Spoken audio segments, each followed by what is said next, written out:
Hello and welcome to my channel. My name is Billy, and in this video I'm going to be doing a wrap up of all the books I read in March. I would say the overarching theme for this month for books was definitely relationships, unhealthy relationships, dysfunctional relationships. You might even say toxic relationships. And yeah, so with that, I'll just hop right in. I read 5 books in the month of March. The first book I read was Rebecca by Daphne du Maurier. This book follows a nameless main character, and she is a companion or assistant to an older rich lady. And while this lady is vacationing in Monte Carlo, she meets Maxim De Winter, and Maxim is a very well-off widower, and he is getting some time away after his wife Rebecca has died. And so he meets him and the girl meet, and they, take rides together, they have meals together, they enjoy each other's time. And when the girl and her employer are about to leave, she tells him, and he says, well, you can go with her, or you can come and marry me and come with me back to my estate. Manderley is the name of his estate. And so she's like, I'm gonna marry you. And so it's quite a quick way that they get together. And she goes back to his estate, and that's kind of how the story begins. Okay, we'll see how this goes.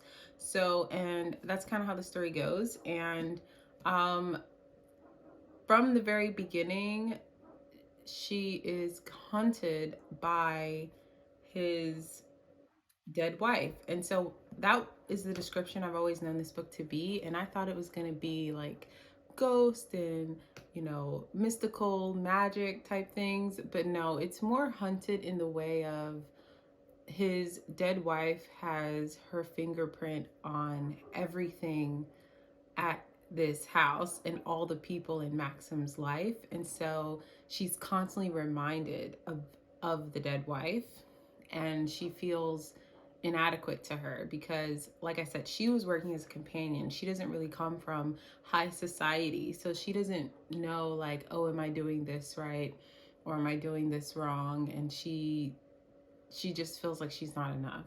And so I can say that was probably the first half, if not third, of the book.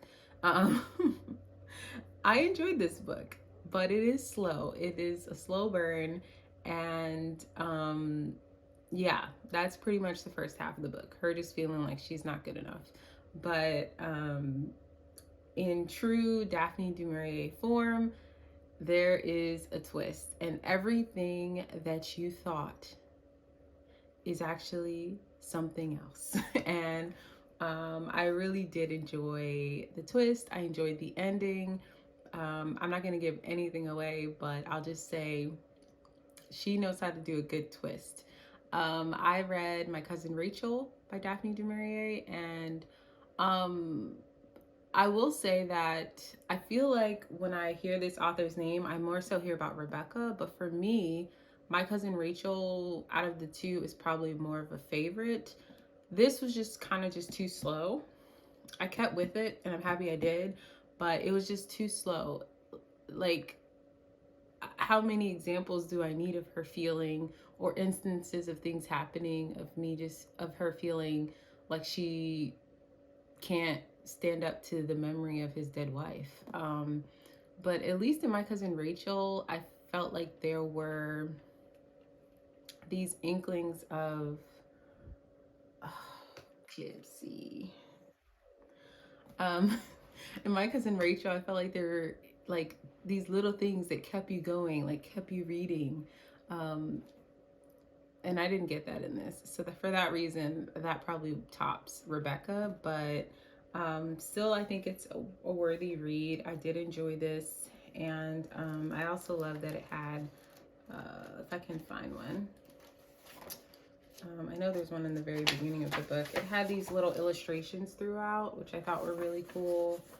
And I want to find another one to share with you.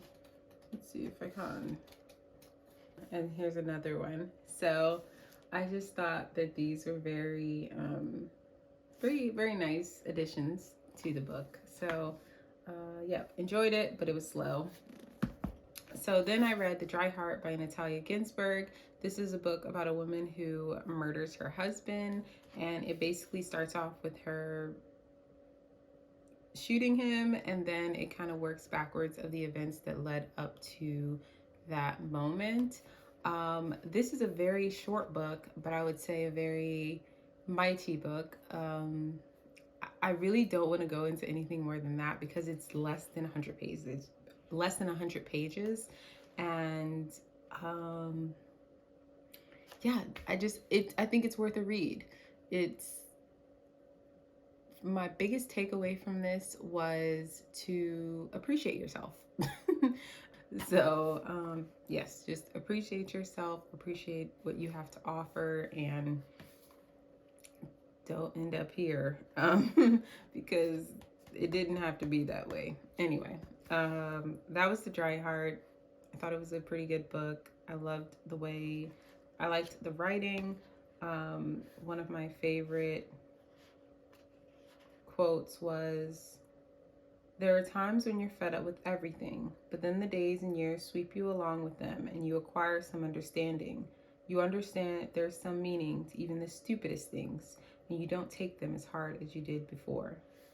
So that was one of my favorite quotes in the book. But that was this. Next, I read Diary of an Oxygen Thief. This is by an anonymous author, and this follows Holden. Holden is an alcoholic. He is Irish, and he is an ad executive, and he gets off on leading women on and breaking their hearts. But then he gets sober and he tries to have like a fresh start. He moves from Ireland to America, and that's where he meets Lolita, and he kind of gets a taste of his own medicine. And this was a fun book. This is not gonna this isn't super enlightening. It's not gonna change it's not going to make like literary history or anything like that, but I absolutely thought this was such a fun read. It had such like a casual tone to it. It was as if you were reading a diary, as it says, or like just someone's like telling you a story. I absolutely loved it. This is actually a trilogy, and I'm definitely going to be reading the second and third book because I just want to see like what happens next. This was a fun one. This was a fun book. And after that, I went to some literary fiction and I read On Earth We're Briefly Gorgeous by Ocean Vuong. This follows a Vietnamese boy and his mother, and they are, and it's about like their experience as immigrants in America when they immigrate from Vietnam to America. And it is the boy, his name is Little Dog, and he is writing to his mother knowing she will never read what he's writing because she can't read or speak English. So this book at the beginning, it felt a little bit disjointed because it kind of jumps between like the present and the past. But once I got used to that, I thought it was fine. There are so many themes in this book. There is Little Dog's sexuality. There is domestic violence of Little Dog to his mother, of Little Dog's father to his mother, but also of his mother to him. It looks at him being him being a child, but also being an adult, because he's an immigrant and he's having to deal with all these different experiences as a young boy, but at the same time he's having to like translate for his mother and his grandmother and take on that adult role, and him himself not even understanding. So you kind of get the juxtaposition between those two roles. And there's also the added layer of mental illness with his mother, who is suffering from PTSD from the war in Vietnam. This covers so much, and it was so good. And I looked up more on this author, and I found that he has some poetry books, and he's also a poet. And I definitely saw that because the language is very lyrical at times, and I absolutely enjoyed it. I'm gonna read a few quotes just because there were so many good ones. As you can see, I tabbed this quite a bit, and I'll just read. He says, "Sometimes when I'm careless, I think survival is easy. You just keep moving forward with what you have, or what's left of what you were given, until something changes, or you realize at last that you can change without disappearing, that all you have to do was wait, that all you had to do was wait until the storm passes you over, and you find that yes, your name is still attached to a living thing." I thought that was really good. And then in another part of the book, he says, "It's in these moments next to you that I envy words for doing what we can never do, how they can tell all of themselves simply by standing still, simply by being." I just thought that was so beautifully said, just the way he says everything. Oh, this was one of my favorite ones. "Do you remember the happiest day of your life? What about the saddest? Do you ever wonder if sadness and happiness can be combined to make a deep purple feeling? Not good, not bad, but remarkable simply because you didn't have to live on one side or the other." Like, so good. It's just, this is a beautifully written book. And I'd highly recommend if that's kind of your thing. But I love books like that. And yes, I want him to write more novels. I want more. And then lastly, I read First Love by Gwendolyn Riley. This is a book about Neve. It's Neve. I'm not sure if I'm pronouncing that correctly. Neve, and she marries an older man, Edwin.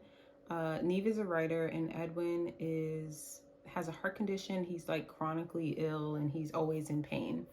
And they get married, and it's about their traumas and how that impacts their relationship, and how they're able to communicate and connect.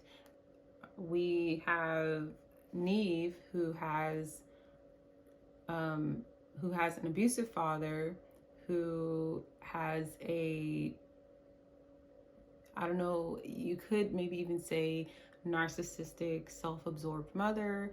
And then Neve just has this perpetual record of dating emotionally unavailable men. And so you combine that with Edwin, who we don't really get a lot of his story or why he is the way he is, but he, like I said, he's emotionally unavailable. It's like he wants someone there, but at the same time, he doesn't want someone there. Like he has a problem with intimacy. He has a problem with physical touch, and her even saying like, "I love you" at times. And I didn't really like this book, to be honest. It definitely reminded me of Sally Rooney's Normal People, where you have two people in a dysfunctional relationship, but there's no growth, there's no transformation. But actually, I thought this was worse than Sally Rooney's Normal People, because at least in Normal People, things are happening. Like, they're in high school, then they're in college, then she's traveling here, then, events are happening in life. This is just kind of like a flashback of Neve's past relationships or past events that have happened to her, and then you're back in the present, but there's no resolution to it all, good or bad. I just felt like, what was the point of the book? Like, what was the point? I don't know. Definitely happy I got this for $3 used, but yeah, am I missing something? I don't know, it just didn't do it for me. And I don't know if that was because it was coming off of reading this, which I thought was really, really good, but it just, no, it just didn't. Even this book, which is seemingly about nothing, was more enjoyable than this one. Anyway, this was probably my least favorite book I read this month. And then if I had to pick a favorite, it definitely would be this. And then this would be a close second. But yeah, those are all the books I read in March. I hope you enjoyed this video and thank you for watching. Bye.